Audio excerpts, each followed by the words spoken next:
ఏ ముఖ్యమంత్రి అయినా రాష్ట్రంలో ఉన్నటువంటి ఏ ప్రాంతానికి వెళ్ళినా ఆ పర్యటనలో పాల్గొనేటువంటి ప్రజలు ఆ ప్రాంతానికి సంబంధించి ముఖ్యమంత్రి రాకతో ఆ ప్రాంత సమస్యలు తీరుతాయని చెప్పి ఒక ఆశతో ఎదురు చూస్తారు. నిన్న జరిగినటువంటి అనకాపల్లి జిల్లా మాడుగుల నియోజకవర్గం కేకోటపాడు మండలం ఏకోడూరు గ్రామ పంచాయతీలో జరిగినటువంటి కార్యక్రమానికి హాజరైనటువంటి ముఖ్యమంత్రి చంద్రబాబు నాయుడు గారు వారి ప్రసంగంలో కానీ వారి పర్యటనలో కానీ ఈ ప్రాంతానికి ఏమీ వనగూరింది ఏమీ లేదు అనేటువంటిది ప్రజలు స్పష్టంగానే గమనించారనే విషయాన్ని మీ ద్వారా ప్రజలకు తెలియజేస్తా ఉన్నాను. ముఖ్యంగా చంద్రబాబు నాయుడు గారు మాట్లాడుతూ ఆంధ్రప్రదేశ్లో వైసీపీ పాలనలో మద్యం తాగి 30,000 మంది రాష్ట్రంలో చనిపోయినట్లుగా నిన్న సభాముఖంగా మాట్లాడారు. ఏదైనా ఒక ముఖ్యమంత్రి అభివృద్ధి కార్యక్రమాల గురించి మాట్లాడాలి. తను ముఖ్యమంత్రి అయిన తర్వాత ఇచ్చినటువంటి హామీలు ఎన్ని సక్రమంగా అమలు చేశారనేటువంటి విషయం మీద మాట్లాడితే బాగుంటుంది. కానీ ప్రసంగం మొదలవుతూనే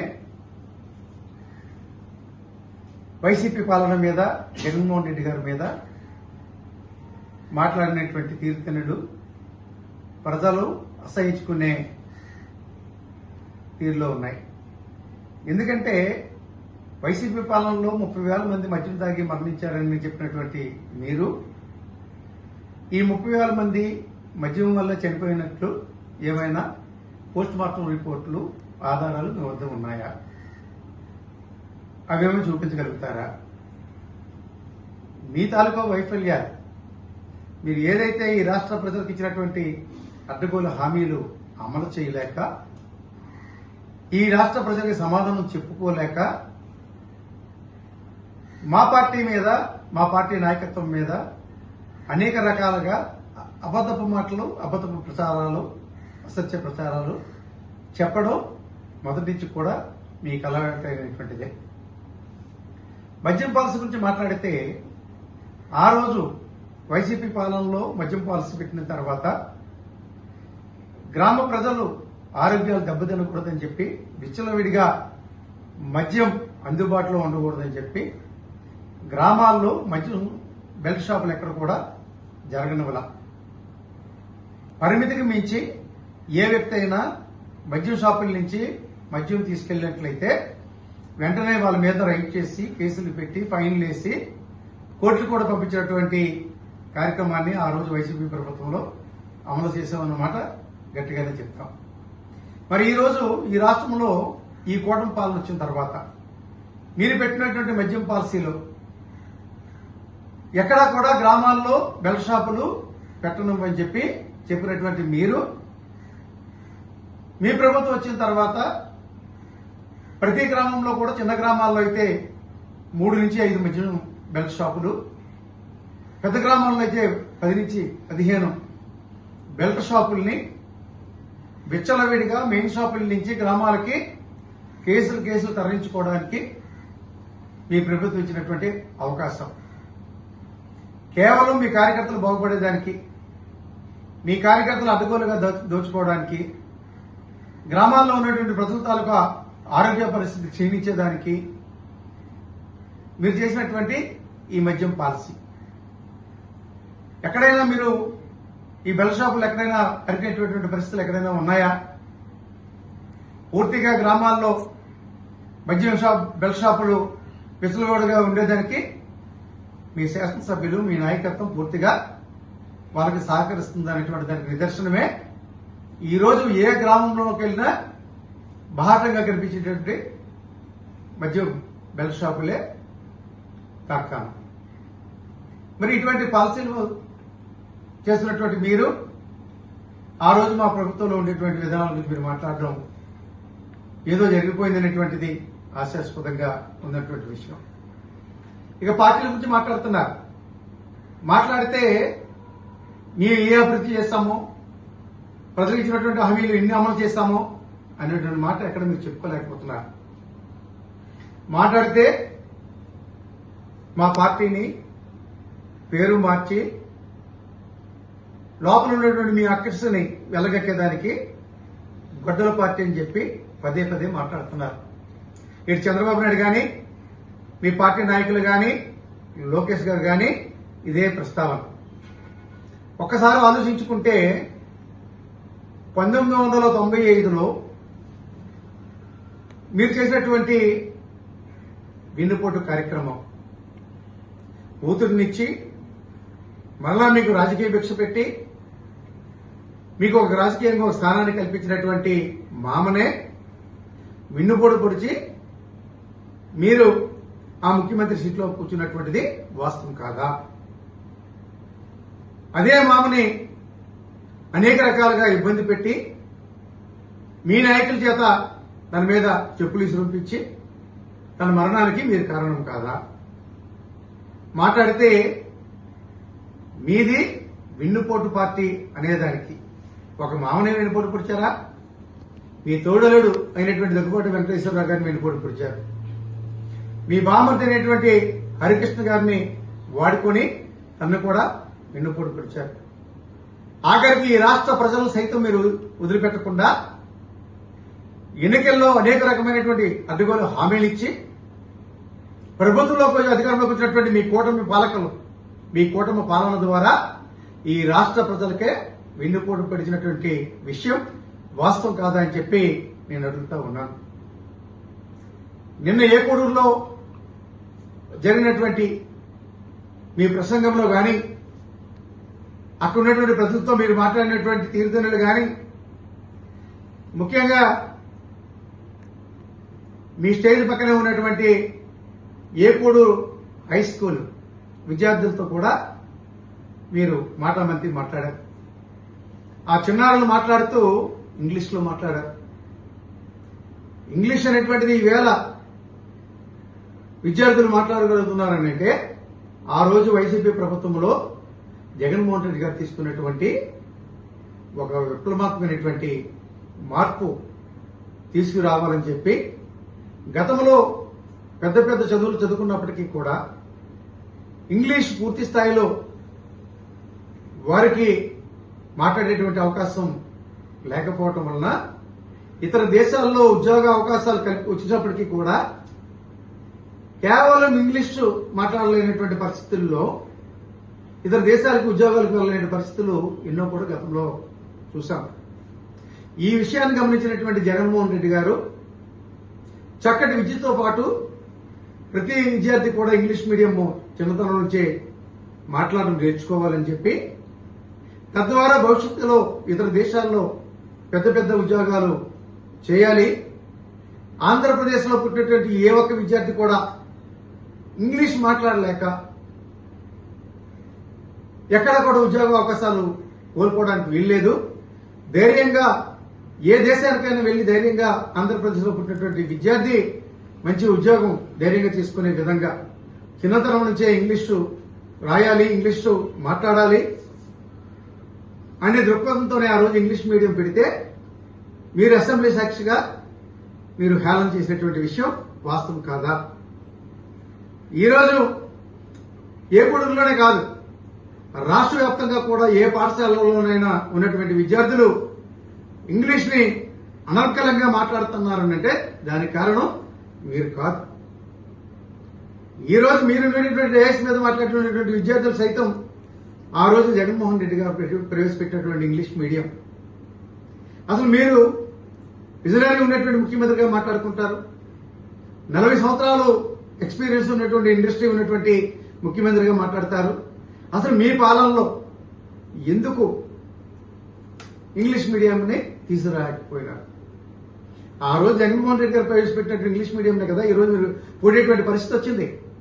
వాస్తవాలను ఎప్పటికైనా ఒప్పుకోక తప్పదు. ఇటువంటి పరిస్థితుల్లో ఇంకో మాట మాట్లాడారు.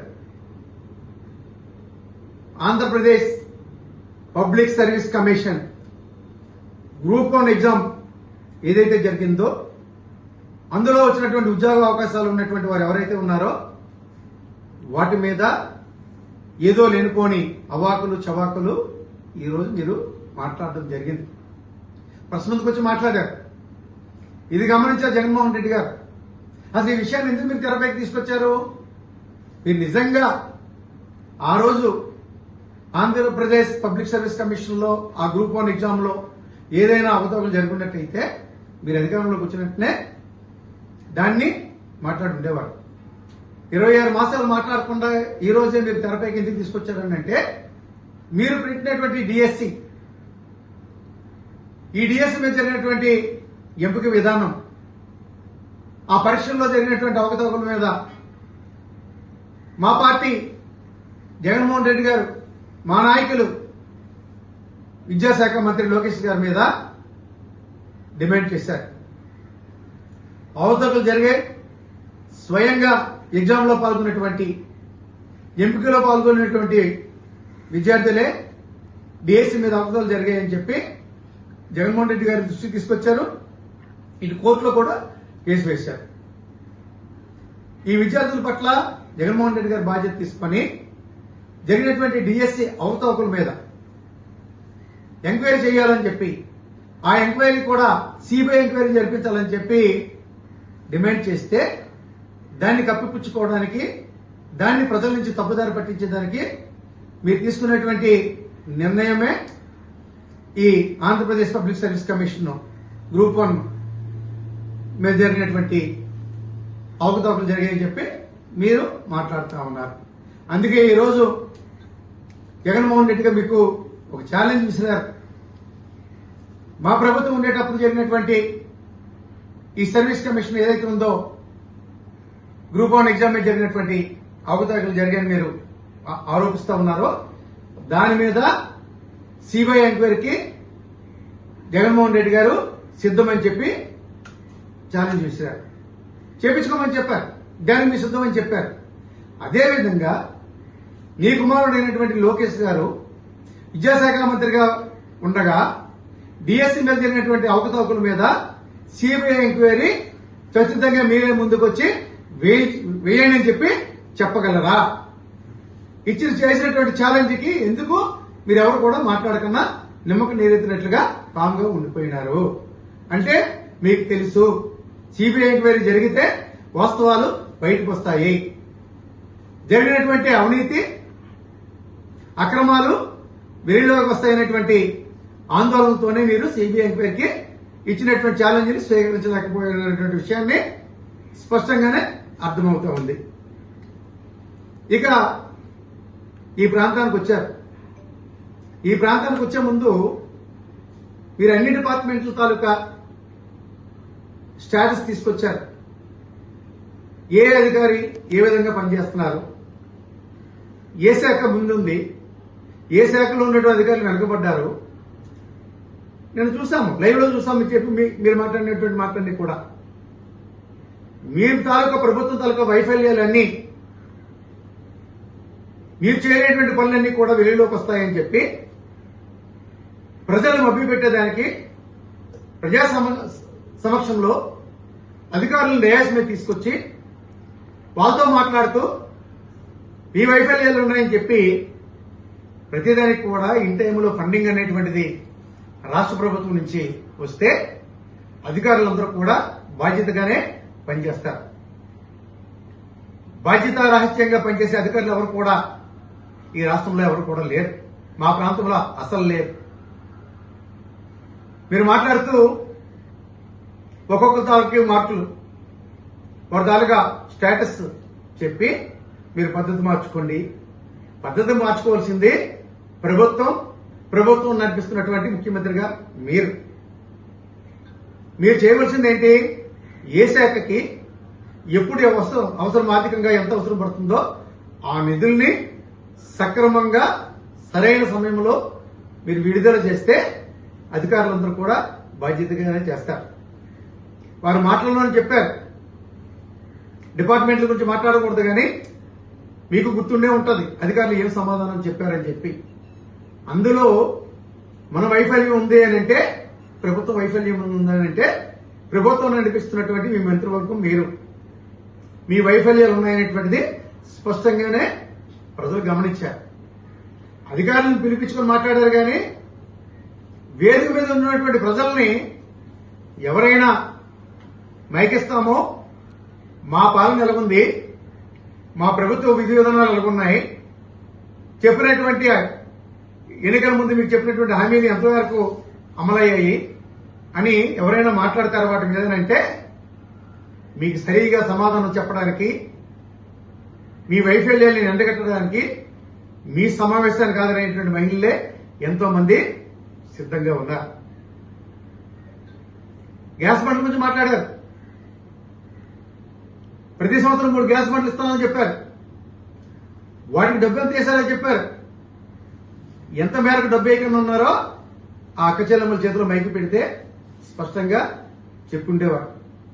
ఒక పక్క సూపర్ 6 అమలు చేశామంటున్నారు. ఏం అమలు చేశారు సూపర్ 6 లో? కేవలం 4,000 రూపాయల పెన్షన్, వికలాంగులకు 6,000 రూపాయల పెన్షన్ తప్ప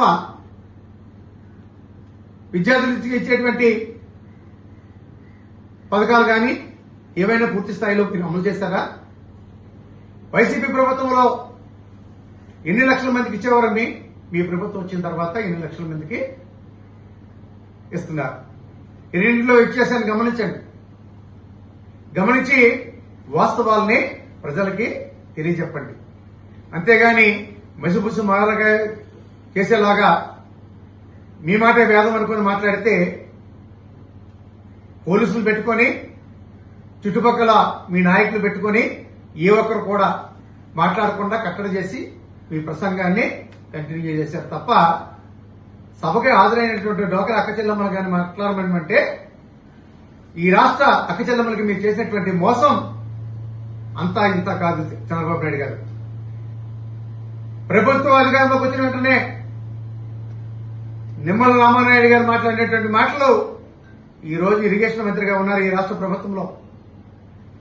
రామానాయుడు గారు ఎన్నికల ప్రచార కార్యక్రమాలకు వెళ్తూ ప్రతి ఇంటికి వెళ్లి అక్కడున్నటువంటి అక్క చెల్లెమ్మల్ని వేలు పెట్టి నీకు 1,500, నీకు 1,500, నీకు 1,500, ఇంటి నలుగురుంటే నెలకు 6,000 రూపాయలు ఇస్తామని చెప్పి మాయ మాటలు చెప్పి ఓట్లు ఎక్కించుకొని అడ్డుగోలుగా అధికారంలోకి వచ్చినటువంటి మీరు ఈ రోజు అన్ని వేల మంది అక్క చెల్లెమ్మల్ని ఎదురుగా పెట్టుకుని ఈ పథకాన్ని ఈ రాష్ట్ర ప్రభుత్వం అమలు చేసింది.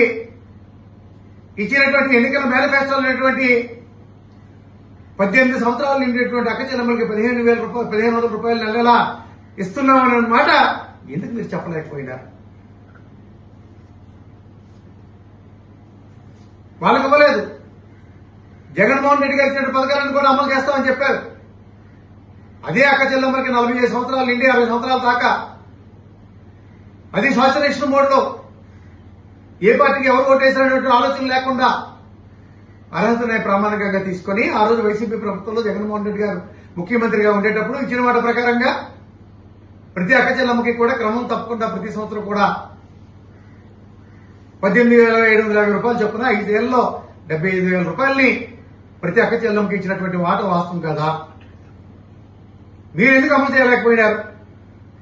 ఇచ్చినటువంటి మాట మీరు ఎందుకు నిలబెట్టుకోలేకపోయినారు? ఆ మాట కూడా నేను అక్క చెల్లెమ్మలు అడగడానికి సిద్ధంగా ఉన్నారు. మీరు మైకిచ్చి డోక్రా అక్క చెల్లెమ్మల చేత మాట్లాడించి ధైర్యం మీకు లేదు అనేటువంటిది స్పష్టంగా అర్థమవుతా ఉంది.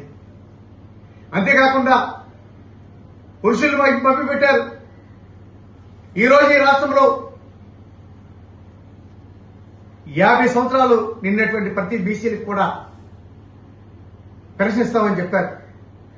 నేటికి 26 మాసాలు అయింది. 50 సంవత్సరాల మాట దేవుడు ఎరిగినాం. ఆ రోజు మీ ప్రభుత్వం ఉండేటప్పుడు 60 సంవత్సరాలు వస్తే కానీ పెన్షన్ ఇచ్చే కార్యక్రమం ఉండేది కాదు. 2019 ఎన్నికల మేనిఫెస్టోలో 65 సంవత్సరాల నుంచి వయోపరిమితి 5 సంవత్సరాలు తగ్గించి 60 సంవత్సరాలు ఉంటే చాలు, తక్షణమే ప్రభుత్వం వచ్చినట్టే పెన్షన్ ఇస్తామని చెప్పాం. ఆ పెన్షన్ కూడా 60 సంవత్సరాలు నిండినటువంటి ప్రతి పురుషుడికి కూడా అర్హత కలిగినటువంటి వారందరికీ కూడా వెంటనే పెన్షన్ మంజూరు చేసినటువంటి ఘనత జగన్మోహన్ రెడ్డికే దక్కుతుంది. మరి ఈరోజు మీరు చెప్పినట్లుగా 50 సంవత్సరాల మాట దేవుడు పక్కన పెడితే 60 సంవత్సరాలు నిండినటువంటి వారికి ఈ రాష్ట్రంలో ఉన్నటువంటి రెక్కాడితే కానీ డొక్కడినటువంటి కుటుంబాలు ఎన్నో ఉన్నాయి. రోజువారీ కూలి పనికి వెళ్తే గానీ ఆ కుటుంబ పోషణ ఉండదు. 60 సంవత్సరాలు పూర్తయినటువంటి వారు ఎంతో మంది పెన్షన్ గురించి ఎదురు చూస్తూ ఉన్నారు 27 మాసాల నుంచి. నేటికైనా 60 సంవత్సరాలు నిండినటువంటి వారికైనా ఒకరికైనా పెన్షన్ ఇచ్చారని అడుగుతా ఉన్నాను. మరి ఈ రాష్ట్రంలో ఉన్నటువంటి అనేక అక్కచెల్లెమ్మల దాకా భర్తలు అనేక రకాలుగా అనేక ప్రమాదవశాత్తు చాలా మంది మరణిస్తే ఆ అక్కచెల్లెమ్మలు వితంతువులైతే 26 మాసాలుగా ఎదురు చూస్తూ ఉన్నారు వితంతు పెన్షన్ ఎప్పుడు ఇస్తారని చెప్పి. ఒక పెన్షన్ అయినా వితంతు పెన్షన్ మీరు మంజూరు చేశారా? కొత్తగా ఏం చేశారని మీ గొప్పలు ఓదలు కొడుతూ ఉన్నారు. ఈ రాష్ట్ర ప్రజలకు చేసింది ఏమీ లేదనేటువంటిది స్పష్టంగానే అర్థమవుతుంది. మరి ఈ ప్రాంతానికి చెందినటువంటి చక్కెర కర్మాగారం 2024 కృష్ణంగా అయినప్పటికీ రైతులు చెల్లించాల్సినటువంటి బకాయి 30 కోట్ల రూపాయలని రైతులకు బకాయి ఉంటే 6 కోట్ల రూపాయలు కార్మికుల జీతాలకి ఇవ్వాల్సినటువంటి పరిస్థితి ఉంటే నేటికి 26 మాసాలైంది. ఎన్నికల ముందు పార్లమెంట్ సభ్యుడిగా పోటీ చేసినటువంటి సీఎం రమేష్ గారు కానీ, మోడల్లో పోటీ చేసినటువంటి బండారు సత్యనారాయణమూర్తి కానీ, చోడల్లో పోటీ చేసినటువంటి కేసీఎన్ రాజు గారు కానీ మా కూటమి ప్రభుత్వాన్ని అధికారంలోకి తీసుకురండి, ఏదైతే రైతులకి ఇవ్వాల్సినటువంటి బకాయిలు పూర్తిగా చెల్లిపిస్తాం, ఫ్యాక్టరీని అభివృద్ధి పదంలో నడిపిస్తాం, ఈ రైతుకు మేలు చేసే కార్యక్రమాల్ని జరిపిస్తామని చెప్పినటువంటి ఈ పాలకులు తీరా 24 అధికారంలోకి వచ్చిన తర్వాత రైతులకు ఇచ్చినటువంటి హామీని ఫ్యాక్టరీ రైతులకి కార్మికులకి చెల్లించాల్సినటువంటి 36 కోట్ల రూపాయలని ప్రభుత్వం నుంచి ఈ ముఖ్యమంత్రి చంద్రబాబు నాయుడు గారిని ఒప్పించి ఎందుకు తీసుకురాలేకపోయినారు? అదే 2019 నుంచి 2024 వరకు జరిగినటువంటి క్రషింగ్ సంబంధించి రైతులు ఫ్యాక్టరీ నుంచి చెల్లించినటువంటి బకాయిలు ఉన్నటువంటి బకాయిల్ని 5 ఏళ్లలో ముఖ్యమంత్రి జగన్మోహన్ రెడ్డి గారికి రాష్ట్ర మంత్రిగా అమర్నాథ్ గాని, ఆ రోజు రోడ్డు శాసనసభ్యుడిగా ధర్మశ్రీ గారు గాని, ఆ రోజు ప్రభుత్వంలో ఉన్నటువంటి మంత్రిగా ఉన్నటువంటి నేను గాని ముఖ్యమంత్రి గారి దృష్టికి గోవాడ షుగర్ ఫ్యాక్టరీ రైతుల తాలూకు సమస్యల్ని వారు చెల్లించవలసినటువంటి బకాయిల్ని చెల్లించాలని చెప్పి, అది జనరల్ మీటింగ్ ముందునే చెల్లించి జనరల్ మీటింగ్ పెట్టాలని చెప్పి వారి దృష్టికి తీసుకెళ్తే, ముఖ్యమంత్రి గారి దృష్టికి తీసుకెళ్తే ఆలస్యం చేయకుండా ఆర్థిక శాఖతో మాట్లాడి వెంటనే నిధులు విడుదల చేసి రైతులకి కార్మికులకి చెల్లించవలసినటువంటి బకాయిలు పూర్తి స్థాయిలో చెల్లించి జనరల్ మీటింగ్ రైతులతో ఏర్పాటు చేసి భవిష్యత్తులో ఈ ఫ్యాక్టరీని ఏ విధంగా రన్ చేయగలుగుతామని చెప్పి రైతులకి చెప్పడం జరిగింది. మరి ఈ రోజు ఈ కూటమి పాలన వచ్చిన తర్వాత 24లో జనరల్ మీటింగ్ పెట్టి రైతులకు అవాకులు చవాకులు చెప్పి రాష్ట్ర ప్రభుత్వం నుంచి రైతులు చెల్లించవలసినటువంటి బకాయి 36 కోట్ల రూపాయలు కూడా చంద్రబాబు నాయుడు గారిని ఒప్పించి తీసుకురాకపోతే మీ శాసనసభ్యులమే కాదని చెప్పి ఆ రోజు వేదికగా మాట్లాడడం జరిగింది. మరి అప్పటి నుంచి ఎప్పటికీ 2 జనరల్ మీటింగ్ పెట్టాలి. రేపు సెప్టెంబర్ నెలలో పెట్టిన దాంతో 25 సెప్టెంబర్లో పెట్టవలసినటువంటి జనరల్ మీటింగు పెట్టలేదు సరికదా, ఎందుకు ఫ్యాక్టరీని తెరిపించలేకపోయినాము? రైతుల పరిస్థితులు ఏ విధంగా ఉన్నాయి? రైతులు జరిగినటువంటి నష్టం ఏమిటి? దీనికి ప్రత్యామ్నాయంగా ఏం చేయాలి అనేటువంటి దాని మీద జనరల్ మీటింగ్ పెట్టి, జిల్లా కలెక్టర్ గారు పాల్గొనడం లేదు కాబట్టి వారే చైర్మన్ గా వ్యవహరిస్తారు కాబట్టి రైతులతోని ఎండీ గారిని అందరూ కూర్చోబెట్టి, శాసనసభ్యులు కూర్చోబెట్టి, రాష్ట్ర ప్రభుత్వం నుంచి రైతులు చేయవలసినటువంటి కార్యక్రమాలని పూర్తి స్థాయిలో చేయించడమే కాకుండా బైహంతలో చక్కెర తయారు చేయడానికి కావాల్సినటువంటి చెరుకును పండించేటువంటి రైతులకి ఒక బోనస్ని కల్పించాలి, రైతులకి నష్టం జరగకుండా చూసుకుంటామని చెప్పి ఒక హామీని ఇవ్వాలి. ఆ హామీని అమలు చేసే విధంగా పాలకులు ఉండాలి, ప్రభుత్వం ఉండాలి, అధికారులు ఉండాలి. ఇవేవీ పట్టినట్టుగా గడిచిన సంవత్సరం సెప్టెంబర్లో పెట్టవలసినటువంటి జనరల్ మీటింగ్ ని పెట్టకుండా చేశారు. మరి ఈరోజు రేపు 20 సెప్టెంబర్ నెలలో జనరల్ మీటింగ్ పెట్టాలి. ఇటు జిల్లా కలెక్టర్ గారిని, ఇటు ప్రభుత్వాన్ని కూడా కోరుతున్నాం, జనరల్ మీటింగ్ పెట్టండి, రైతులను ఉద్దేశించి మాట్లాడండి, చెల్లించవలసినటువంటి బకాయిని చెల్లించండి అని చెప్పి ఒక పక్క మేము డిమాండ్ చేస్తూ, ఈవేళ చంద్రబాబు నాయుడు గారు ఈ ప్రాంతానికి వచ్చేటప్పుడు ఈ గోవాడ షుగర్ ఫ్యాక్టరీలో ఒక భాగమైనటువంటి ఏకోడు పక్కనే తన మీటింగ్ ప్లేస్ పక్కనే 3 కాటాలు ఉన్నాయి. ఏబీవరం కాటా ఉంది, మేడ్చల్ల కాటా ఉంది, సూర్యుడిపాలెం కాటా ఉంది. ఆ ప్రాంత రైతులందరూ కూడా సమావేశానికి హాజరయ్యారు, బలవంతుని పిలిపించుకున్నారు. ఏదో ముఖ్యమంత్రి గారు వస్తున్నారు, మా రైతు బకాయిలు 36 కోట్ల, కార్మికుల బకాయిలు 36 కోట్ల రూపాయలు కూడా ఇక్కడ అనౌన్స్ చేస్తారని చెప్పి ఆశతో ఎదురు చూశారు. కనీసం మీ నోటి నుంచి ఫ్యాక్టరీ గురించి ఒక మాట అయినా బయటకు వస్తుందని చెప్పి చూశారు.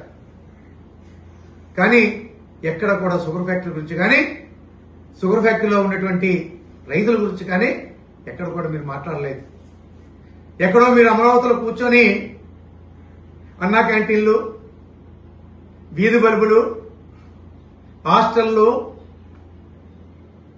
రకరకాలైన కార్యక్రమాలు, ఇటు ఆర్టీ ఆఫీస్ గురించి, రిజిస్ట్రేషన్ ఆఫీస్ గురించి, మీకు ఆదాయాలు వచ్చేటువంటి కార్యక్రమాల మీద, అధికారుల మీద మీరు ఎంత పర్సెంటేజ్లు ఉన్నారు, మీరు మైనస్లో ఉన్నారు, మీరు ప్లస్లో ఉన్నారు చెప్పినటువంటి మీకు ఈ ప్రాంతానికి వచ్చేటప్పుడు ఈ ప్రాంతంలో ముఖ్య సమస్యలు ఏమిటి, ఏం మాట ఇచ్చామో, ఇచ్చిన మాట ఏం నిలబెట్టుకోకుండా ఉన్నామో, ఇప్పుడు ఏం చేయగలుగుతామో అని రిపోర్ట్ తయారు చేసుకొని మీరు వచ్చి దాని గురించి మాట్లాడితే, ఒక ముఖ్యమంత్రి ఈ ప్రాంతానికి వచ్చాడు, ఈ ప్రాంతానికి వచ్చి ఎప్పటి నుంచో దీర్ఘకాలిక సమస్యల్ని ఈ ముఖ్యమంత్రి తీర్చారు అనేటువంటిది ప్రజల్లో ఒక మంచి భావన కలిగే విధంగా మీ తాలూకా తీరుతెన్నులు ఉండాలి. కానీ కేవలం మీరు చేపట్టేటువంటి విధానాల మీద, మీరు చెప్పేటువంటి కార్యక్రమాల మీద, మీరు సరైన సమయంలో ఆర్థికపరమైనటువంటి సహకారాన్ని అందించలేక అధికారులు గింజుకుంటుంటే ప్రజల ముందు వాళ్ళకి వేరెత్తి వార్నింగ్లు చూపించడం, వాళ్ళని హెచ్చరించడం, ప్రజల్ని తప్పుదారి పట్టించడం. అమ్మో ముఖ్యమంత్రి గారు అధికారుల్ని నిలేశారు, వాళ్ళ మీద చర్యలు తీసుకుంటామన్నారు. కానీ మీ ఎదురుగా మిమ్మల్ని మెప్పించడానికి ఇచ్చినటువంటి ప్రజలు వచ్చారనుకుంటున్నారేమో. అందులో చాలా మంది మిమ్మల్ని ప్రశ్నించే గొంతుకులు ఎన్నో ఉన్నాయి. కేవలం ఎందుకంటే ఇది అడ్డుగోలుగా మాట్లాడటానికి కాదు, మీరు ఇస్తానటువంటి 50 సంవత్సరాలు బీసీలకు ఇచ్చినటువంటి పెన్షన్ గురించి, ఈ రోజు కూడా 60 సంవత్సరాలు నిండినటువంటి వారికి ఇవ్వలేనటువంటి పెన్షన్ల గురించి, పచ్చలు కోల్పోయినటువంటి అక్కచెల్లెమ్మలు ఎదురు చూస్తున్నటువంటి వితంతు పెన్షన్ల గురించి, ఏదైతే 18 సంవత్సరాలు నిండినటువంటి ఆడబిడ్డలకు ఇస్తున్నటువంటి ఆడబిడ్డ నిధిని మీరు గొప్పగా పేరు పెట్టినటువంటి ఆడబిడ్డ నిధి ప్రతి నెల 1500 గురించి, ఈ రాష్ట్రంలో ఉన్నటువంటి డిగ్రీ చదువుకునేటువంటి విద్యార్థులకి 5 ఏళ్లలో 20 లక్షల ఉద్యోగ అవకాశాలు కల్పిస్తామని చెప్పి 3 మాసాల్లో దీన్ని అమల్లోకి తీసుకొస్తామో, అమల్లోకి తీసుకురాలేకపోయినట్లయితే డిగ్రీ చదువుకునేటువంటి ప్రతి విద్యార్థిని కూడా ప్రతి నెల కూడా 3000 రూపాయలని నిరుద్యోగ భృతి ఇస్తామని చెప్పినటువంటి మిమ్మల్ని ప్రశ్నించేదానికి ఎక్కడిచ్చారు మీరు? దాని గురించి కూడా ఎదురు చూశారు. ఎందుకంటే పాదయాత్ర చేసేటప్పుడు ఈ ప్రాంతానికి జగన్మోహన్ రెడ్డి గారు వచ్చేటప్పుడు తన పాదయాత్రలో ఇదే కేకోడపాడు మండలంలో వేదిక మీద నుంచి వైసీపీ ప్రభుత్వాన్ని అధికారంలోకి తీసుకురండి అని అక్క చెల్లెమ్మల్ని ఉద్దేశించి ఆ స్కీమ్ గురించి ఎక్కడే ప్రకటించారు. 45 సంవత్సరాలు నిండినటువంటి అక్క చెల్లెమ్మలకి ప్రతి సంవత్సరం కూడా 1875 రూపాయలు చొప్పున 5 ఏళ్లలో 75,000 రూపాయలని మీకు ఇవ్వబోతా ఉన్నానని చెప్పి ఇచ్చినటువంటి హామీని అమలు చేయడమే కాకుండా చిత్తశుద్ధితో ఆచరణలో పెట్టి అది కూడా సాచురేషన్ మోడ్లో మీ పార్టీకి ఓట్లేసినటువంటి మీ పార్టీ వాళ్ళకి కూడా అందరికీ కూడా ఒకేసారి మీకులాగా మోసం చేయలా, ఇచ్చిన మాటను తప్పలా. అందుకే ధైర్యంగా ఇంటింటికి కూడా మీరు ఏదో ఈ మధ్య పథకం పెట్టారు, మీ పథకాలు చూసాం, ఇంటింటికి కూడా మీ పథకాలు తీసుకెళ్ళమని చెప్పి ధైర్యంగా వెళ్ళలేకపోతా ఉన్నారు. కేవలం 2-3 ఇల్లులు మీ నాయకులు తిరిగి అది మీ పార్టీకి సంబంధించినటువంటి వారు ఎలాగా ఎదిరించలేరు కాబట్టి ఆ 3 ఇల్లు తిరిగిన తర్వాత ఎవరైనా ఒక రైతు ఒక ఆడబిడ్డ వచ్చి నిలేస్తారని చెప్పి మూటములు సర్దుకొని పారిపోయినటువంటి పరిస్థితి చూశారు. కానీ వైసీపీ ప్రభుత్వంలో గడప గడపకి వైఎస్ఆర్ అని చెప్పి మన ప్రభుత్వం అని చెప్పి ఒక బుక్లెట్ తీసుకొని మీ పార్టీ వాళ్ళ ఇంటికి సైతం వెళ్ళి ఇదిగో మా మేనిఫెస్టో, ఇదిగో మీ ఇంటికి ఇప్పటికీ ఇంత లబ్ధి చేకూరిందని చెప్పి ధైర్యంగా చెప్పింది వైసీపీ ప్రభుత్వం, వైసీపీ నాయకత్వం. ఈరోజు ఆ విధంగా మీకు చెప్పుకోలేరు కాబట్టే కాస్త కుస్త ఎవరినో పురమాయించుకొని 2-3 ఇల్లు తిరిగి మూటములు సర్దుకొని గ్రామాల నుంచి వెళ్ళిపోతా ఉన్నారు. రిపోర్ట్లు తెప్పించుకోండి, ఇంటెలిజెన్స్ మీ చేతుల్లో ఉంది. గ్రామాల్లోకి వెళ్తే ఏ విధంగా నిలేస్తారనే భయం మీ నాయకుల్లో పట్టుకుందాం. మరి అంతేకాకుండా రోడ్ల గురించి మాట్లాడారు. రోడ్లు గుంతలు ఉన్నాయనంటే మీకు ఎదుర్కొన్నటువంటి మీ తెలుగుదేశం పార్టీ కార్యకర్తలు, మీ తెలుగుదేశం పార్టీకి చెందినటువంటి నాయకులే వేదిక మీద కూర్చోబెట్టుకున్నారు. అందరూ కూడా చేతులు పట్టుకుని ఎలాగెలాగెలాగని చెప్పి ఊపారు. కారణం ఏంటి? రోడ్లన్నీ కూడా శిథిలమైపోయి ఉన్నాయి, గోతులతో ఉన్నాయి. అభివృద్ధి చేయలేక 26 మాసాలుగా గలగలించుకుంటున్నారు. మీరు చాలా చేసామన్నారు, చాలా రోడ్లు అభివృద్ధి చేసామన్నారు. రోడ్లు అభివృద్ధి జరగలేదు. ఆ విషయం సభాముఖంగా మీ దృష్టికి వస్తే తీరా విషయాన్ని ఎక్కడ తీసుకెళ్లారు? ఇరాన్ యుద్ధం దగ్గరికి తీసుకెళ్లారు. ఒక రాష్ట్రాన్ని పరిపాలించినటువంటి మీరు యుద్ధం వస్తుందనేటువంటి విషయం మీకు తెలిసి ముందస్తుగా ఒక ప్రణాళికాబద్ధంగా ఈ డిపార్ట్మెంట్ ఏదైతే ముఖ్యంగా ఆర్ఎండ్బి డిపార్ట్మెంట్ అతిపెద్దది, తర్వాత పంచాయతీరాజ్ డిపార్ట్మెంట్, ఆ తర్వాత మున్సిపల్ కార్పొరేషన్స్, వీటి పరిధిలో ఉన్నటువంటి రోడ్లు ఎన్ని కిలోమీటర్లు, ఎన్ని వేల కిలోమీటర్లు, ఎన్ని లక్షల కిలోమీటర్లు ఉన్నాయి, ఎన్ని రోడ్లు గుంతలతో ఉన్నాయి, ఎన్ని రోడ్లను అభివృద్ధి ఇమీడియట్ గా చేయాలి, దానికి కావాల్సినటువంటి విటమిన్ తారు ఏ మేరకు అవసరం పడుతుంది అనేటువంటిది రాష్ట్ర స్థాయిలో ఉన్నటువంటి మీరు ఒక సమీక్షను నిర్వహించి అధికారుల చేత, రాష్ట్ర స్థాయి అధికారుల చేత ఒక నివేదిక తయారు చేసుకొని ముందస్తుగా యుద్ధం వస్తుంది, విటమిన్కి ఇబ్బంది కలుగుతుంది, ఇది ఏ విధంగా అయితే పెట్రోల్ని డీజిల్ని ముందస్తుగా పెట్టుకున్నారో అదే విధంగా రోడ్ల అభివృద్ధికి సంబంధించినటువంటి ఈ బీటీని, ఈ తారుని ఎందుకు మీరు ముందస్తుగా జాగ్రత్త పరుచుకోలేకపోయినారు? ఎక్కడో గ్రామ స్థాయిలో, నియోజకవర్గ స్థాయిలో ఉన్నటువంటి ఒక అన్నా క్యాంటీన్, ఒక వీధి దీపాలు వెలలేనటువంటి రిపోర్టు మీకు హైవేర్ కార్డ్స్ ద్వారా తెచ్చుకునేటువంటిది అదే రోడ్ల గురించి, అదే రోడ్ల పరిస్థితి గురించి ఐవీఆర్ కాల్స్ లో మీకు వచ్చినప్పుడు ఎందుకు ఐవీఆర్ కాల్స్ లో రోడ్లు వస్తుంది బాగుందని చెప్పి మనకు వస్తా ఉంది? ఏం కావాలి, దానికి ఎంత డబ్బు కావాలి, దానికి కావాల్సినటువంటి మిగతా మెటీరియల్ ఏంటి, ఇదంతా కూడా తెలుసుకోవాల్సినటువంటి బాధ్యత ఒక రాష్ట్ర ముఖ్యమంత్రిగా మీకు ఉంది. ఏ శాఖకు సంబంధించినటువంటి పంచాయతీరాజ్ సంబంధించినటువంటి పంచాయతీరాజ్ శాఖ మంత్రికి, ఈ మున్సిపల్ శాఖ మంత్రి సంబంధించి మున్సిపల్ శాఖ మంత్రి గారికి, ఆర్ఎండ్బికి సంబంధించినటువంటి ఆర్ఎండ్బి శాఖ మంత్రికి నివేదికలు అధికారుల ద్వారా తెప్పించుకొని మీ దృష్టికి కూడా చెప్పి, ఏదైతే నేను డయాస్ మీద చెప్పాను, డయాస్ మీద చెప్పడం కాదు, జిల్లా కలెక్టర్ గారు కూడా ఉన్నారు. మా జిల్లాలో ఇన్ని రోడ్లు పాడైపోయి ఉన్నాయి, ఈ రోడ్లు కింద పెట్టుబడి కావాలి అని రిపోర్ట్ ఎందుకు పంపించలేకపోయినారు? నిన్న చెప్పుకుంటున్నారు మీరు. ఈసారిగా మీరు వస్తున్నారంటప్పుడు అంతా పేపర్ మీద పెట్టాలి కదా. ఇదేమి కూడా చేయలే. ఏం చేసి ఎంతసేపు కూడా మేము మేలు చేసేస్తామో, మా ప్రభుత్వం బ్రహ్మాండంగా ఉంది, మాట్లాడితే మా మీద విరుచుకుపడ్డాం. శ్రద్ధ అనేటువంటిది, పాలన అనేటువంటిది ఈ రాష్ట్ర భవిష్యత్తు మీద, ఈ రాష్ట్ర అభివృద్ధి మీద, ఈ రాష్ట్ర ప్రజల సంక్షేమం మీద, ఈ రాష్ట్ర ప్రజల తాలూకు అవసరాల మీద మీరు దృష్టి రాష్ట్ర ముఖ్యమంత్రిగా, అనుభవం ఉన్నటువంటి ముఖ్యమంత్రిగా కేంద్రీకరించాలని చెప్పి హితవు పలుకుతా ఉన్నాం. వీధి దీపాల గురించి మాట్లాడితే నాకు చాలా ఆశాస్పదం అనిపించింది. మీరు మాట్లాడినటువంటి ప్రతి మాట కూడా స్పష్టంగానే విన్నాను. మీ ఏబిఎన్ఆర్ లైవ్ పెట్టారు. ఆ లైవ్ లో ఓ పక్క ట్రైన్ జర్నీలు ఉన్నప్పుడు కూడా ఏదో మా ప్రాంతానికి వచ్చారు, మా శాసనసభ్యులు కూడా ముఖ్యమంత్రి గారిని ప్రాంతానికి తీసుకొస్తామని చెప్పేసి గొప్పగా చెప్పారు. ఈ ప్రాంత సమస్యలన్నీ కూడా తీరిపోతాయేమో,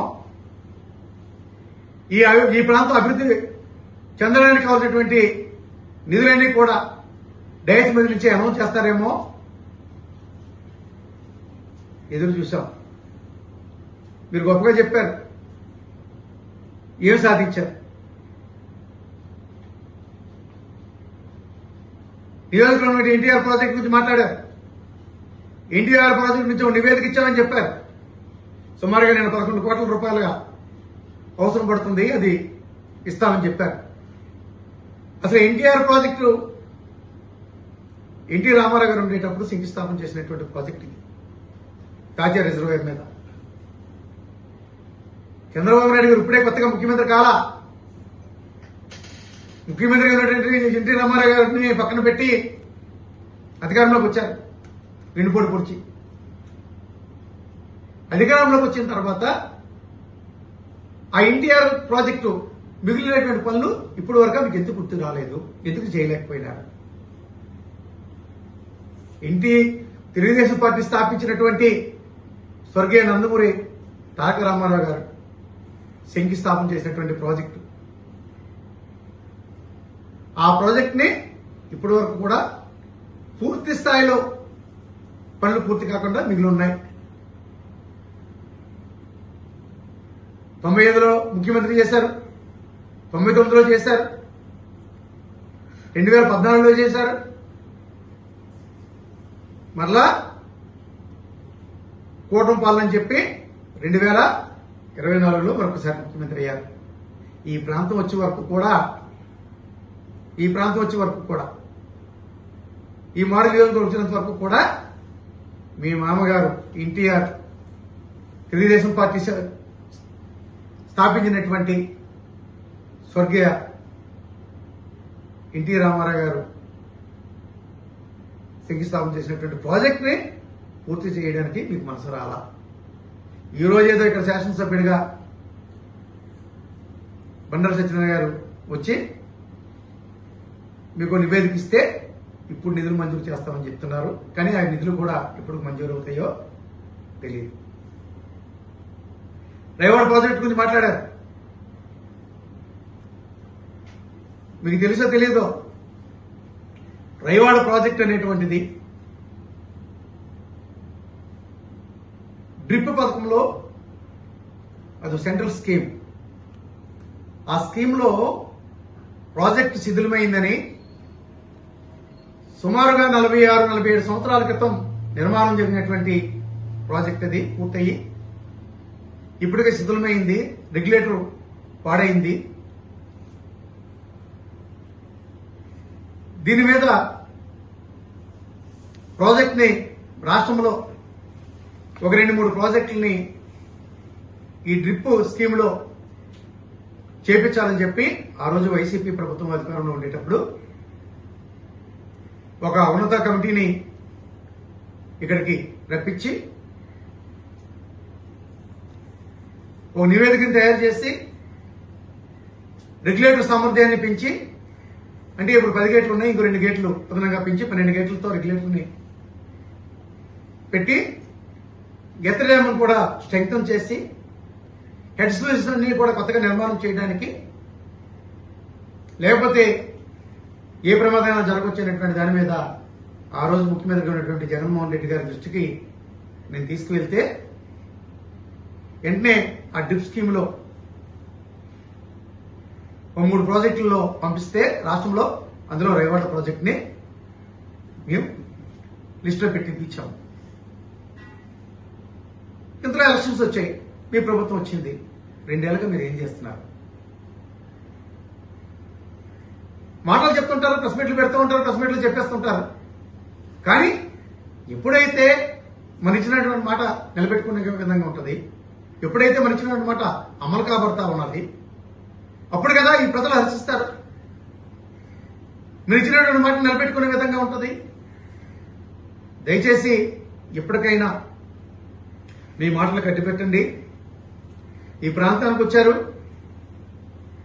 మీరు చేసినటువంటి ఈ 3.5 లక్షల కోట్ల అప్పులో మా షుగర్ ఫ్యాక్టరీకి ఇవ్వాల్సినటువంటి ఇది ఏమాత్రం కూడా కాదు.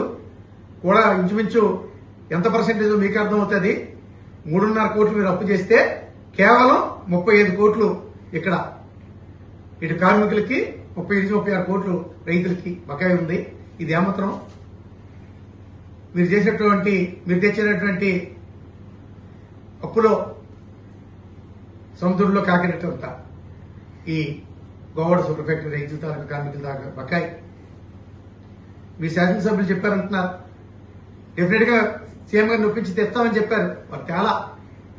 ఇప్పటికైనా మీ ప్రభుత్వం చిత్తశుద్ధి ఉంటే మాట్లాడితే రైతుల మీద ప్రేమకు పోషిస్తారు. మీరు చేసింది శూన్యం. మీరు మాటల్లో అర్థం లేనటువంటి మాటలు. ఈ రోజు ఈ రాష్ట్ర ప్రజల గురించి ఆ రోజు జగన్మోహన్ రెడ్డి గారు పెట్టినటువంటి సచివాలయ వ్యవస్థ, రైతు భరోసా వ్యవస్థ, ఈ రైతు భరోసా వ్యవస్థ నుంచే గ్రామాల్లో రైతులకు కావాల్సినటువంటి విత్తనాల దగ్గర నుంచి, ఎరువుల దగ్గర నుంచి, క్రిమి సంహార మందుల దగ్గర నుంచి పండించినటువంటి పంటకి గిట్టుబాటు ధర ఇస్తూ తక్షణమే ధాన్యం సేకరణ చేసి వెంటనే పేమెంట్లు ఇచ్చే స్థాయిలో ఆ రోజు మా రైతు భరోసాలు పనిచేస్తాయి.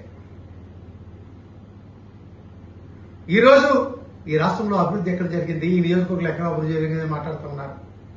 ఎస్, ప్రతి గ్రామంలో కూడా అభివృద్ధి అంటూ జరిగితే అది వైసీపీ పాలన 5 సంవత్సరాలే, 2019 నుంచి 2024 జగన్మోహన్ రెడ్డి గారు ముఖ్యమంత్రిగా ఉండేటప్పుడు మాత్రమే గ్రామాల్లో అభివృద్ధి జరిగింది. ఆ అభివృద్ధి చేసినటువంటి భవనాల్లోనే ఇప్పటికీ కూడా అధికారులు నుండి పనిచేస్తున్నారు తప్ప, నేటికి మీ కూటమి పాలన వచ్చిన తర్వాత 2 మాసాలు 26 నెలలు పూర్తయింది. మీరు ఇచ్చినటువంటి హామీలన్నీ కూడా నీటి మూటలాగానే మిగిలిపోయినాయి. మీరు హామీలు ఇచ్చి అధికారంలోకి వచ్చి ఏరు దాటిన తర్వాత తెప్పతగిలేసే విధంగా మీ తాలూకా పాలన విధానం చూస్తా ఉన్నారు ఈ రాష్ట్ర ప్రజలు. అందుకే మీరు నిన్న మాట్లాడేటప్పుడు ఓ పక్క మీ మాటలు చూస్తూ విజువల్స్ చూపించేటప్పుడు ప్రజల్ని కూడా చూపించారు. ఎదురుగా ఆ సభకు వచ్చినటువంటి ప్రజలు కూడా చూపించేవారు. ఎవరు కూడా నెమ్మకు నిలిచినట్టు కాము కూర్చున్నారు తప్ప ఒక్కరు కూడా మీ ప్రసంగంలో టప్పర్లు కొట్టడం కానీ, మీరు అమలు చేసే విధానాల మీద గొప్పగా చేస్తున్నారు ముఖ్యమంత్రిగా చంద్రబాబు నాయుడు గారు అని చెప్పి మా పల్లెటూరులో విజువల్ వేసి ఆనందాన్ని వ్యక్తపరుస్తారు. అటువంటిది ఎక్కడైనా కనిపించిందా? ఎక్కడైనా ఒక కేరింత కనబడిందా? మీ గొప్పతనంగా ఉండేటైతే మీ పార్టీకి ఓట్లు వేసినటువంటి వారు సైతం సైలెంట్ గానే ఉండిపోయారు. కాకపోతే తెలుగుదేశం పార్టీ ముఖ్యమంత్రి కూటమి పాలన, ఇటు బీజేపీ, ఇటు జనసేన, ఇటు తెలుగుదేశం కార్యకర్తలందరూ కూడా కూడి సభని విజయవంతం చేయాలని అనేక తాపత్రయాలు పడుతూ అధికారుల మీద ఒత్తిడి తీసుకొచ్చి బలవంతం మీద ప్రజల్ని కూర్చోబెట్టారు తప్ప చంద్రబాబు నాయుడు గారు వచ్చేస్తున్నారు, మాకేదో జరిగిపోద్ది, ఏదో అనౌన్స్ చేసేస్తారు. మీ నాయకులు మీ కార్యకర్తలు ఎదురు చూశారు. మీ నుంచి చక్కెర ఫ్యాక్టరీకి సంబంధించినటువంటి బకాయిన విడుదల చేస్తారని చెప్పి దాని గురించి కూడా హామీ లేదు. మీరు వెళ్ళిపోయిన తర్వాత మీ నాయకులే మీ ప్రభుత్వాన్ని మిమ్మల్ని నెట్ రోడ్డు మీద విమర్శించినటువంటి పరిస్థితులను చూశారు ప్రజలు. నిలదీశారు మీ నాయకుల్ని.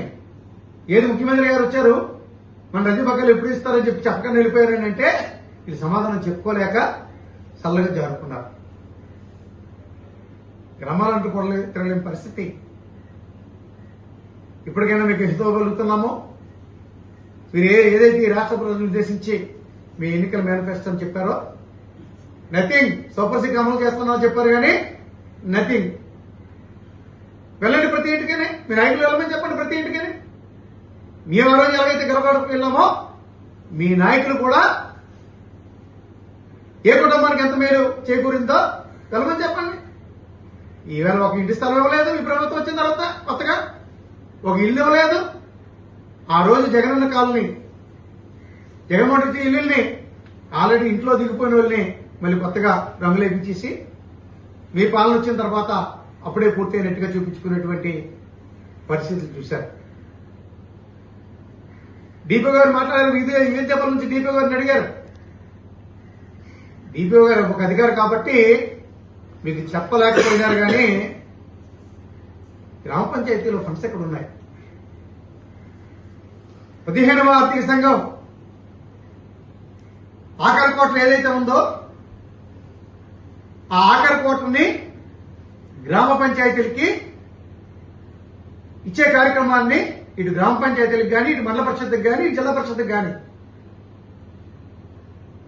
మండల పరిషత్తులు జిల్లా పరిషత్తులు విద్యాపాలన లేవు కాబట్టి గ్రామ పంచాయతీ సార్కి బాధ్యత కాబట్టి మన గ్రామ పంచాయతీ గురించే మాట్లాడుకుందాం. ఆ గ్రామ పంచాయతీకి సంబంధించినటువంటి 15వ ఆర్థిక సంఘ నిధుల్ని లాస్ట్ క్వార్టర్ మీరు గ్రామ పంచాయతీలకి ఎందుకు ఇవ్వలేకపోయినారు? ఆ 15వ ఆర్థిక సంఘం నిధులు పూర్తి స్థాయిలో గ్రామ పంచాయతీలకు ఇచ్చినట్లయితే సక్రమంగా ప్రతి వీధిలో కూడా ప్రతి స్తంభానికి ఉన్నటువంటి వీధి దీపాలని వెలిగేటట్లుగా ఆ రోజు పాలకపక్షంలో పాలకవర్గంలో ఉన్నటువంటి సర్పంచులు కానీ ఈ రోజు స్పెషల్ ఆఫీసర్ వ్యవస్థ తీసుకొచ్చారు. స్పెషల్ ఆఫీసర్ వ్యవస్థలో కానీ డిపిఓ గారు వెంటనే మాట్లాడి వెయిట్ ఉండేవారు. ఈ రోజు మీకు మాట ఇచ్చారు, నెల రోజుల్లో ఎడ్యుకేషన్ చేసుకుంటాను అని చెప్పి. ఒక సాక్షాత్ ముఖ్యమంత్రి గారు వేదిక మీద పిలిచారు కాబట్టి ఈ విషయాన్ని మీకు చెప్పలేదు. కానీ ప్రతి గ్రామంలో ఉన్నటువంటి గతంలో పదవి కోల్పోయినటువంటి వాళ్ళ కాలపని పూర్తి పదవి కోల్పోయినటువంటి సర్పంచులందరికీ కూడా తెలుసు, గ్రామ ప్రజలకు తెలుసు. ఎందుకంటే గ్రామ ప్రజలు అడుగుతారు, ఎవరైనా బల్బులు లేదంటే సెక్రటరీ సైతం ఏమైనా బల్బులు లేదంటే ఫండ్స్ ఇవ్వమదా పంచాయతీల్లో ఏ విధంగా సెక్రటరీలు తీసుకొచ్చి ఇస్తారు? ఎన్ని రోజులు నిలబడతారు? అదో పంచాయతీ ఎన్నికల్ని వెంటనే ఎందుకు మీరు పెట్టలేకపోయినారు? పంచాయతీ ఎన్నికలు తక్షణమే పెడితే ఆ ఎన్నికల్లో మీ కూటమిలో ఉన్నటువంటి 3 పార్టీలకి విభేదాలు వచ్చి గ్రామ స్థాయిలో పార్టీలు విడిపోయేటువంటి ప్రమాదం ఉంది కాబట్టి అది మీకు నష్టం కలుగుతుంది ముందే ఒక సీనియర్ ముఖ్యమంత్రిగా గ్రహించారు కాబట్టి పంచాయతీ ఎన్నికల్ని లాస్ట్ లో పెడతామంటున్నారు. కాలపరిమితి ముందైపోయింది. ఎన్నికల షెడ్యూల్ ప్రకారంగా ఏదైతే కాలపరిమితి ముందయిందో ఏమైనా మోడిఫికేషన్స్ ఏమన్నాయా? కొన్ని లేట్ అయింది, అన్ని లేట్ తీసుకున్నానికి పాత విధానంలోనే పాత వాటితోనే ఎన్నిక జరిపించమంటున్నారు. ఈ రోజు మున్సిపాలిటీలకి జీఎంసీలకి మీరు పెట్టినటువంటి ఎన్నికలు ముందస్తు ఎన్నికలు ఎందుకు ముందు పంచాయతీలు పెట్టలేకపోతున్నారు? రేపు సెప్టెంబర్లో కాలపరిమితి పూర్తయినటువంటి ఎంపీటీసీలు జిల్లా పరిషత్తులకి ఎందుకు వీటితో పాటు ముందుగా పెట్టలేకపోతా ఉన్నారు? ఈ మున్సిపాలిటీలు జిల్లా అంటే టౌన్ సిటీ అట్మాస్ఫియర్ ఉన్నటువంటి పట్టణ ప్రాంతాల్లో ఉన్నటువంటి మున్సిపాలిటీలు జీవన్సీల మీద ఎన్నిక జరిపించుకొని తర్వాత గ్రామాలు అయిపోయినా పర్లేదు, గ్రామ స్థాయిలో నాయకులు ఏ విధంగా కొట్లాడుకున్నా పర్లేదు, ఏ విధంగా విడిపోయినా పర్లేదు, మిగిలినటువంటి 2 సంవత్సరాల 6 మాసాలు మా ప్రభుత్వానికి ఏమి డోకా ఉండదు. జిల్లా పరిషత్తులు లోకల్ బాడీ ఎలక్షన్స్ అన్ని కూడా అటు వరకు మేము కైవసం చేసుకుంటాము. ఏంది మీ విధానము? ఏ విధంగా ఎన్నికలకి నిత్య సమాధానము? ఇవన్నీ కూడా ప్రజలు గమనిస్తున్నారు. గడిచినటువంటి 24 ఎన్నికల్లో ప్రజలు మీకు ఓట్లేసి మీ మాయమాటలు నమ్మి మోసపోయాము అనేటువంటి విషయాన్ని ప్రజలు ఇప్పటికే గ్రహించారు. ఇదేదో మేమేదో చెప్తున్నాము, మేమేదో వాళ్ళేదో ఎడ్యుకేట్ చేస్తున్నాము.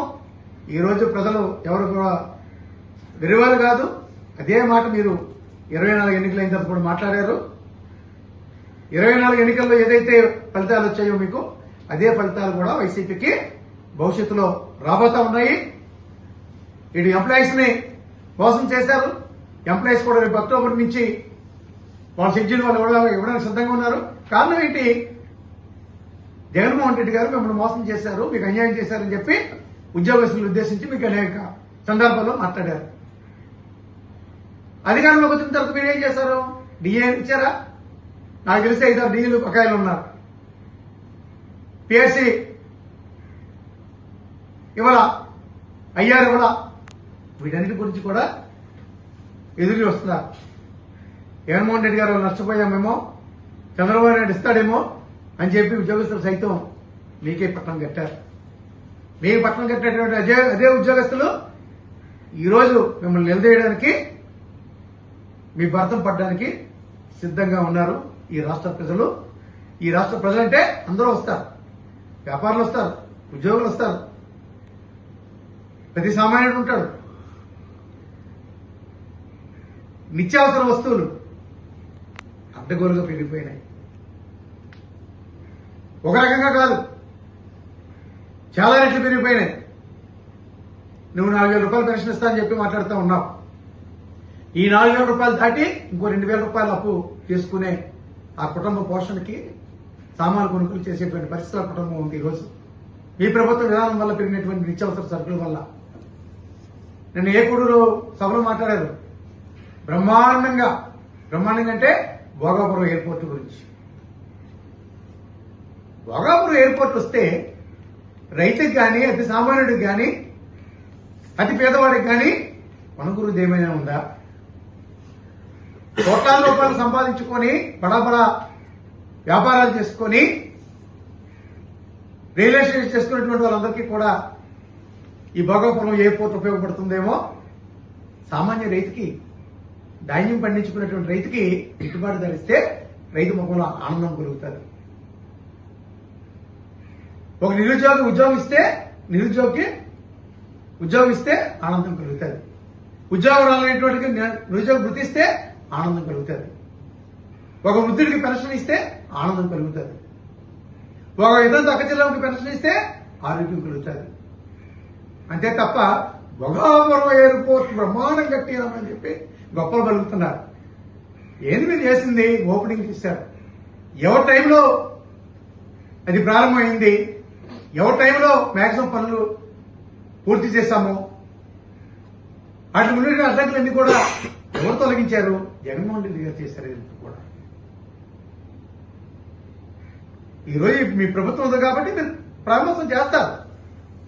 వీళ్ళ జగనన్న కాలనీలు ప్రారంభోత్సవం చేస్తాను అట్రాసంగా వెళ్తున్నారు డప్పులు బ్యాండ్లు పట్టుకొని. కానీ ఎవరిచ్చారు? అది స్థలం ఎవరిచ్చారు? జగన్మోహన్ రెడ్డి గారు ఇచ్చారు. ఇంటికి పేమెంట్ ఎవరు ఇచ్చారు? జగన్మోహన్ రెడ్డి గారు ఇచ్చారు. ఇంటికి ఇల్లు ఎవరు ఇచ్చారు? జగన్మోహన్ రెడ్డి గారు ఇచ్చారు. ఇంటికి సిమెంట్ ఎవరు ఇచ్చారు? జగన్మోహన్ రెడ్డి గారు ఇచ్చారు. కానీ పూర్తయ్యేటప్పటికి ఈ టైం అయింది, మీ ప్రభుత్వం వచ్చింది. మీరు డబ్బులు డమ్మాలతో వెళ్ళి శంకుస్థాపన అయిపోయినటువంటి ఈ ఇంట్లో దిగిపోయినటువంటి వాళ్ళు కూడా మళ్ళీ బయటికి రమ్మని చెప్పేసి కొత్తగా రిబ్బన్ పెట్టి ఒక కొబ్బరికాయ పట్టుకొని మీ టైంలో ఏదో ఇచ్చినట్టుగా చేస్తున్నారు. 26 మాసాల్లో ఒక ఇంటి స్థలం ఇచ్చారు, ఎవరికైనా ప్రకటించారు.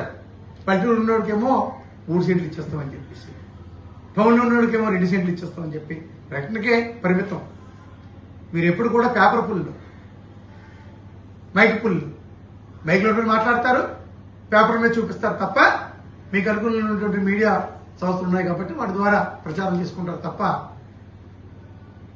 మా నాయకత్వం మీద, మా పార్టీ మీద ఆడిపోసుకోవడానికి ఇచ్చినటువంటి టైములో సగం టైంని ఈ రాష్ట్ర అభివృద్ధి మీద కానీ, ఈ రాష్ట్ర ప్రజలకి ఇచ్చినటువంటి హామీల మీద కానీ పెడితే ఈ రాష్ట్రం ఎప్పుడో బాగుంటుంది, ఈ రాష్ట్ర ప్రజలకి మంచి జరుగుతుంది. ఇప్పటికైనా ఈ ఏకూడూరు వచ్చారు కాబట్టి ఏకూడూరు వేదికగా మీరు మాట్లాడిన దానికి మేము మాట్లాడుతున్నాము.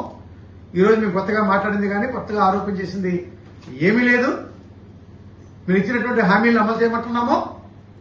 ఈ ప్రాంతానికి మంచి జరిగేది చేయమని చెప్తున్నాం కాబట్టి ఈ రాష్ట్ర ప్రజల తరఫున, ఈ నియోజకవర్గ ప్రజలందరి తరఫున మిమ్మల్ని, మీ ప్రభుత్వాన్ని, అధికారుల్ని అందరినీ కూడా